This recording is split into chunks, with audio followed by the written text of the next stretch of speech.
Documents provided by GM show that this unacceptable cost increase was only 57 cents. Is the company responsible? Does GM accept responsibility for the accidents caused by the company's defective vehicles?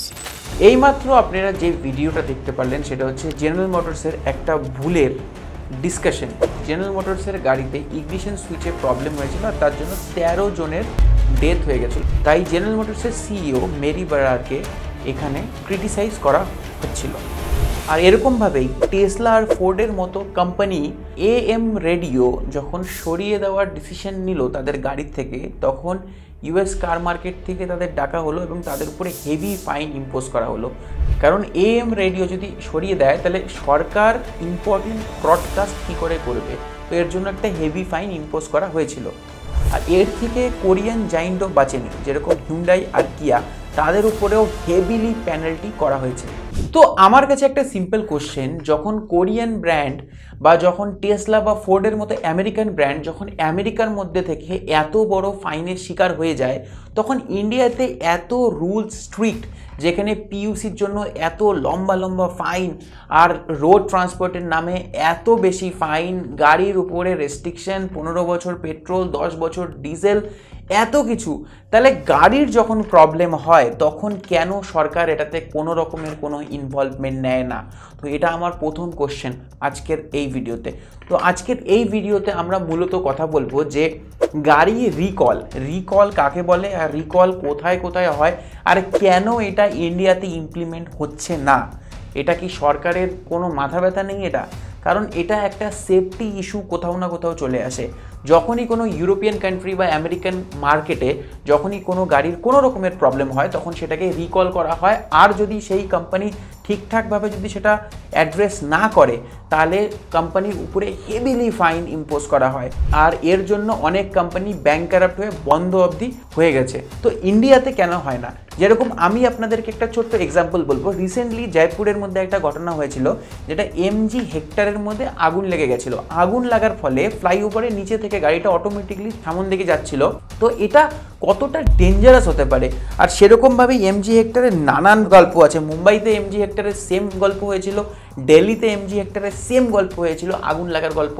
তো এত গাড়ি যখন frequently আগুন লাগছে, আর MG হেক্টরের মতো একটা গাড়িতে যেখানে আফটার মার্কেট কাজ খুবই কম হয়, তো আপনার কি মনে হয় না যে সরকারের এই সমস্ত গাড়িগুলোকে রিকল করে একবার দেখা উচিত যে কি প্রবলেম আছে, কেন এই গাড়িগুলোতে আগুন লাগছে, আর কোম্পানির উপরে একটা প্রপার ইনভেস্টিগেশন করা উচিত? আর আপনাদের নলেজের জন্য আমি আরও একটা ইনফরমেশন দিচ্ছি, সরকারের এগুলো দেখার জন্য একটা স্পেশাল সেক্টর আছে, আর এটা আমি ভিডিওতে আগে আপনাদের বলছি যে কী সেক্টর আর কেন সেই সেক্টরের কোনো রকমেরই কোনো মাথা ব্যথা নেই এই সমস্ত ব্যাপারে। এরকম MG হেক্টরের পাশাপাশি আমি টাটা নিয়েও কিছু বলবো। টাটা নেক্সনের অনেক রোল ওভার, মানে গাড়ি পাল্টি হয়ে যাচ্ছিল, এরকম অনেক ঘটনা এসছে। আপনি যদি গুগল করেন অনেক কিছু চলে আসবে, অনেক ঘটনা চলে আসবে। তো একটা গাড়ি নর্মালভাবে যদি হয় তো ঠিক আছে, তো এত যখন নিউজ আপনার কাছে যখন ফ্রিকুয়েন্ট আসবে তো গাড়ির ডাইমেনশনে কোথাও না কোথাও একটা প্রবলেম আছেই। আর টাটা নেক্সনে আপনি দেখেছেন A আর B পিলারের জন্য ভিজিবিলিটি কোথাও না কোথাও একটু কম্প্রোমাইজ হয়। আমি আগের যে ভেরিয়েন্ট আছে সেটা বলছি, এই ভেরিয়েন্টটা না। তো একটু ভিজিবিলিটি কোথাও না কোথাও তো কম্প্রোমাইজ হতোই। টাটা নেক্সন যাদের কাছে আছে আমাকে কমেন্ট করে অবশ্যই জানাবেন।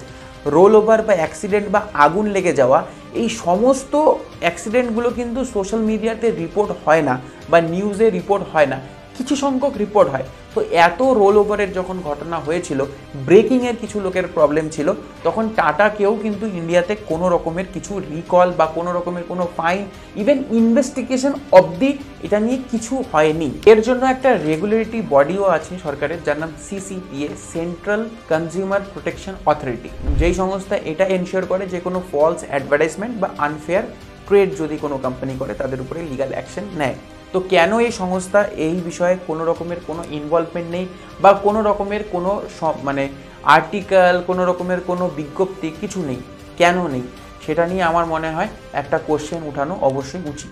ইভেন এই কোম্পানি যে একদমই কিছু করেন না সেটাও ভুল। এই কোম্পানির যদি আমরা পাস্ট হিস্ট্রি দেখি, ওলা স্কুটারের প্রতি এই কোম্পানি কিন্তু একটা নোটিশ জারি করেছে, আর ওলা স্কুটারের কেসটা তো মাস লেভেলের কেস, কারণ একটা MG হেক্টরের প্রাইস ন্যূনতম আপনি ধরে নিন 15 থেকে 20 লাখ, আর একটা ওলার প্রাইস আমি ধরে নিলাম এভারেজ 1 লাখ, অর্থাৎ একটা এমজি হেক্টর ইজুয়াল টু 15টা ওলা S1 Pro।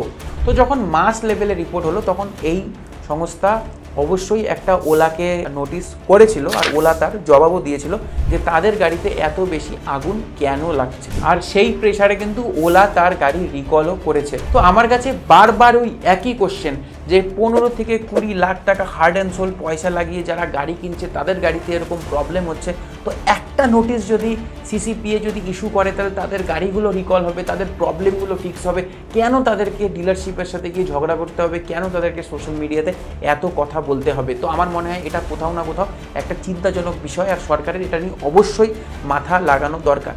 কিন্তু ইউরোপিয়ান কান্ট্রিতে কিন্তু এরকম হয় না, যেরকম ভিডব্লিউর ডিজেল স্ক্যাম ছিল, সাথে সাথে রিকল হয়েছিল এবং ভিডব্লিউকে অনেক বেশি ক্ষতিপূরণও দিতে হয়েছিল।